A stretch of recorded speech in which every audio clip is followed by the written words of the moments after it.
I am 80 years old. You won't believe the things happening to me at my age. You would think life gets easier, but instead, it became a living nightmare. Margaret sat in the hospital bed, her frail hands clutching a blanket for warmth. She was a small woman with a tired smile, but behind her kind eyes lay years of hidden pain. Her voice trembled as she spoke to the young doctor who had asked her about the bruises on her arms. Those bruises told a story Margaret had long kept hidden, but today something in her broke open. Her husband, George, had been a drunk and a drug user for decades. Once a promising young man with dreams of becoming a mechanic, he had fallen into the grips of addiction early in their marriage. Margaret stayed, holding on to the hope that he might change. But as the years passed, George's addiction worsened, leaving her to shoulder the burden of keeping their household afloat. Despite the chaos, Margaret had tried to create a loving home for her children and grandchildren. She thought her sacrifices would bring her peace in her later years, but life had other plans. David, her younger grandson, was once a sweet, playful child who loved to sit on her lap as she read him stories. As he grew older, however, something shifted. He became withdrawn, angry, and unpredictable. Margaret didn't know how to help him. When he moved back into her home after dropping out of college, she welcomed him with open arms, hoping to guide him back onto the right path. But David wasn't the boy she remembered. He had grown into a man she barely recognized, his gaze sharp and his tone dismissive. Margaret noticed the small things first.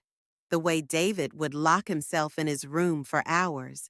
The strange looks he gave her when he thought she wasn't watching. Then came the nights when she'd wake to find him standing too close, his presence unnerving in the dim light. At first, she convinced herself it was just her imagination. But the unthinkable happened. David, her own grandson, began violating her in ways that shattered her sense of safety and trust. She couldn't bring herself to tell anyone.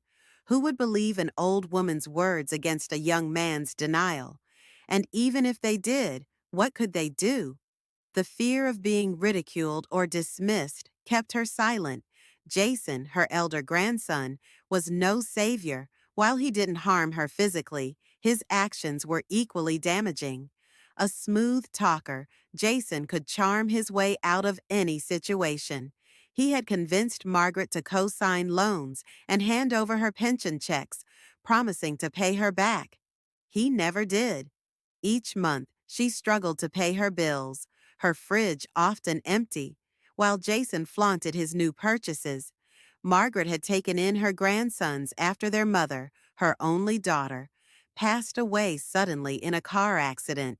The boys had been devastated, and Margaret had opened her arms to them, determined to provide the stability they needed. Their father had remarried a woman who wanted nothing to do with them, leaving them with nowhere else to turn. Margaret had hoped that by giving them a home, she could shield them from further pain. Instead, she became a target of their unresolved anger and neglect. Margaret endured it all in silence. What could she do? Her husband was no help, lost in his addictions. Her body grew frailer, and her spirit dimmed with every passing day. Then came the turning point. One chilly afternoon, Margaret slipped and fell in her tiny kitchen. The pain in her hip was unbearable. She lay there for hours, unable to move, tears streaming down her face. A concerned neighbor, Mrs. Collins, found her after hearing her faint cries for help. Mrs. Collins called an ambulance, and Margaret was rushed to the hospital. For the first time in years, Margaret was away from her house of horrors. The sterile walls of the hospital felt oddly comforting compared to the suffocating darkness of her home. A kind doctor, a woman named Dr. Evelyn, entered Margaret's room. She noticed the old woman's bruises, not just from the fall, but older ones too. "Margaret," Dr. Evelyn said gently, pulling up a chair beside her, "are you sure these injuries are only from your fall?" Tears filled Margaret's eyes. Her frail hands trembled as she clutched the blanket tighter. The words she had held back for so long burst forth like a dam breaking.